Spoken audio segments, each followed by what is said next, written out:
आज गुल्ली और बुल्ली ने शॉन के लिए एक नई गाड़ी खरीदी है। शॉन कहता है, गुल्ली बुल्ली ये गाड़ी तो काफी कमाल की है, मगर ये इतनी छोटी क्यों है? इसमें तुम लोग तो बैठ ही नहीं पाओगे। गुल्ली कहता है, क्योंकि ये छोटे बच्चों वाली गाड़ी है, इसमें बैठकर अब तुम स्कूल पर जा सकते हो। शॉन कहता है, तुम तो मेरे दोस्त हो ना, भला तुमने ऐसा क्यों किया? तभी गुल्ली बुल्ली के घर एक लड़का आता है। गुल्ली और बुल्ली मेरी मदद करो, मेरे गांव में कुछ एलियंस ने हमला कर दिया है। बुल्ली कहता है, अरे टिंकू तुम ये सब क्या कह रहे हो, थोड़ा सही से तो बताओ। टिंकू कहता है, मेरे गांव में कुछ मॉन्स्टर्स लोगों को मारकर खा जा रहे हैं, तुम्हें मेरी मदद करनी होगी। शॉन कहता है, हमें टिंकू की मदद करनी चाहिए गुल्ली बुल्ली, इसके गांव को हमारी जरूरत है। और यहां पर बाबा भी बादल पर बैठकर आ रहे हैं।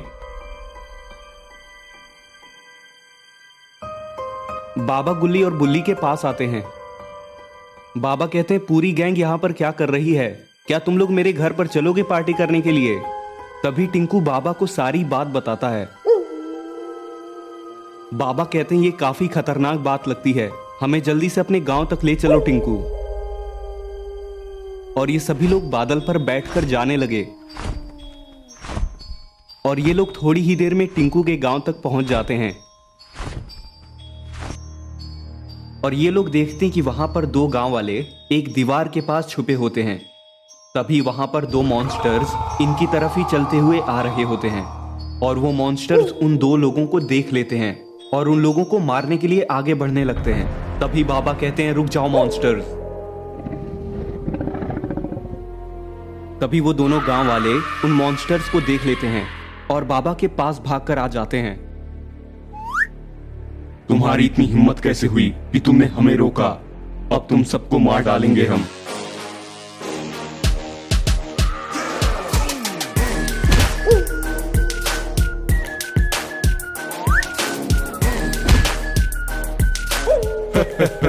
अब आया मजा। और अरे यहां तो रॉड भी आ गया है।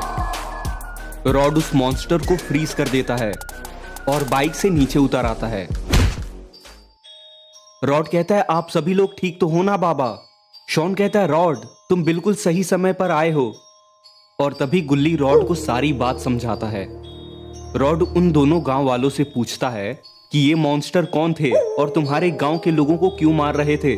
उनमें से एक आदमी कहता है, हमें भी नहीं पता ये तो, लेकिन हमारे गांव के कुछ लोगों को ये मॉन्स्टर्स पकड़कर ले गए हैं। और टिंकू तुम्हारे भाई को भी ये लोग पकड़कर ले गए हैं। टिंकू ये सुनकर बहुत घबरा जाता है। टिंकू कहता है, बाबा मेरी हेल्प कीजिए, मेरे भाई को बचा लीजिए। वो आदमी कहता है, लेकिन कहीं ऐसा ना हो कि उन्होंने तुम्हारे भाई को मार दिया हो। बाबा कहते हैं कि हमें जल्दी से जल्दी उन्हें ढूंढना ही होगा। और तभी बाबा और रॉड उस एक मॉन्स्टर के पास आते हैं। रॉड कहता है, बताओ ये तुम लोग किसके कहने पर कर रहे थे, और जिनको तुमने पकड़ा है उनको कहाँ रखा गया है? ये मिस्टर मीट और इविलन ने हमसे करवाया था और गांव के लोगों को उन्होंने अपने ठिकाने पर पकड़ कर रखा है। और ये सुनने के बाद में गुल्ली बुल्ली, शॉन, बाबा और रॉड टिंकू के साथ निकल जाते हैं टिंकू के भाई को बचाने के लिए। और थोड़ी ही देर में ये लोग एक पुराने किले के पास पहुंच जाते हैं। शॉन कहता है, बाबा क्या लगता है आपको, उन्होंने गांव वालों को यहीं रखा होगा क्या? बाबा कहते हैं, ऐसे तो हम कुछ नहीं बता सकते हैं शॉन। गुल्ली कहता है, बाबा मुझे बहुत डर लग रहा है, आप लोग ही अंदर जाओ, मैं यहीं पर रहता हूँ। बाबा कहते हैं, साथ ही चलो गुल्ली, अकेले रहोगे तो तुम्हारी जान को खतरा हो सकता है। और ये लोग उस किले के अंदर जाने लगते हैं।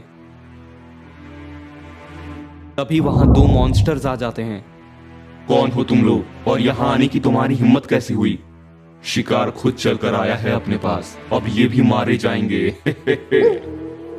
बाबा कहते हैं, तुम लोगों के मालिक मिस्टर मीट और इविलन को बुलाओ, कहाँ छुप कर बैठे हैं वो? रॉड कहता है, बुला दो, नहीं तो मारे जाओगे। तभी वहां मिस्टर मीट आ जाता है। तो तुम लोग आए हो, बताओ कैसे मदद कर सकता हूँ? बाबा कहते हैं, उन गांव वालों को छोड़ दो मिस्टर मीट, नहीं तो मरने के लिए तैयार हो जाओ। और अरे ये तो इविलन भी यहाँ पर है और इसने अपने हाथ में 2 बॉटल पकड़ा हुआ है। और इविलन बाबा और रॉड को उस बॉटल के अंदर कैद कर लेती है। अब आएगा मजा। तो दोस्तों अब क्या होगा आगे की स्टोरी में, क्या बाबा और रॉड गांव वालों को बचा पाएंगे या फिर ये लोग इस बॉटल के अंदर ही कैद रह जाएंगे? ये जानने के लिए आपको देखना होगा इस कहानी का पार्ट 2 देखने के लिए इस वीडियो को अभी एक लाइक कर दें और चैनल को सब्सक्राइब करके नोटिफिकेशन बेल को भी दबा दें, ताकि जैसे ही मैं इसका नेक्स्ट पार्ट अपलोड करूं तो आप उसको सबसे पहले देख सकें।